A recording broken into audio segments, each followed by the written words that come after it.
El espíritu de la ley en tiempos de quiebre del derecho. Pongamos en contexto este tema para estudiantes de derecho y empecemos por formular las fuentes formales mediante las cuales se llega a constituir una norma positiva, vinculante y sancionadora dentro de la sociedad. Dentro de este contexto, la fuente principal del derecho es la ley y las otras fuentes son la costumbre, los principios generales del derecho, la equidad y la jurisprudencia.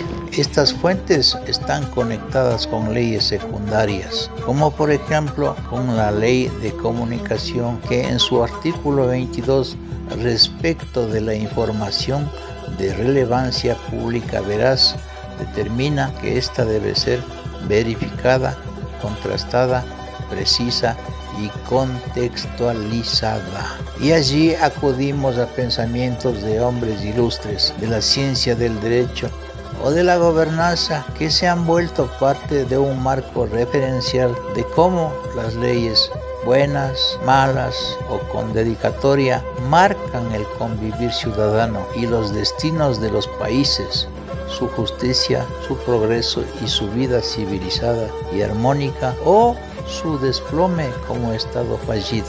Traigamos a colación ciertas reflexiones o pensamientos que trae la página web desde mi trinchera. 1. Cuantas más leyes, más ladrones. Mao Zedong. 2. Las leyes inútiles debilitan las necesarias. Montesquieu. 3. Todos somos iguales ante la ley, pero no ante los encargados de aplicarlas. Estanislao J. Lee. 4. No hay ley escrita por pura y clara que sea, que el ingenio y la malicia no oscurezcan.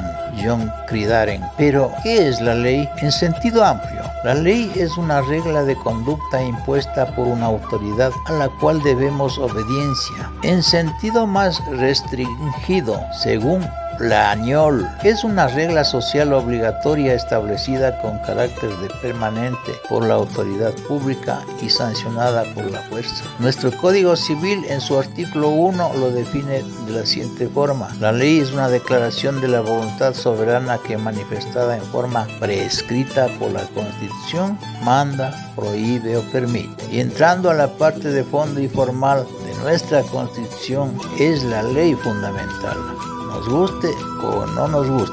Y debajo de la Carta Magna existen diversas variedades de leyes de distinta jerarquía y que están establecidas casi en todas las constituciones de la región latina y del Ecuador en particular, a saber las siguientes. 1. Las leyes orgánicas constitucionales, por ejemplo, las que regulan la organización y atribución de los tratados y justicia y la Contraloría General del Estado. Para ser aprobadas, modificadas o derogadas, necesitan de un quórum de legisladores, que lo señala la Ley Orgánica de la Función Legislativa y controlada por la Corte Constitucional.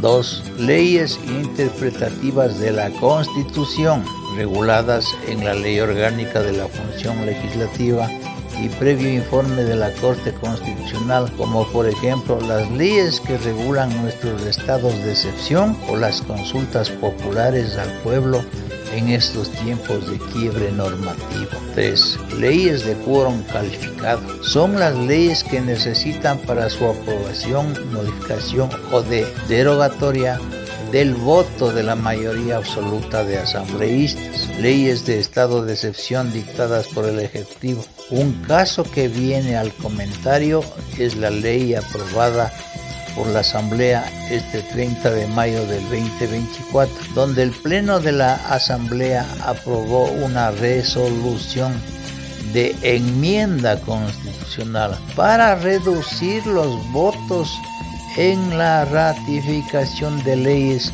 ante un veto parcial del presidente Noboa, para que los legisladores, tras un veto parcial presidencial, se ratifiquen en una ley con mayoría absoluta, con 70 votos. Antes de esta reforma se necesitaba mayoría calificada, es decir, 92 votos. Y por último es necesario hacer notar la diferencia entre una ley y una sentencia judicial. La ley es dictada por el legislador, que es el órgano de interés social, y la sentencia es dictada por el juez, encargado de solucionar conflictos de particulares.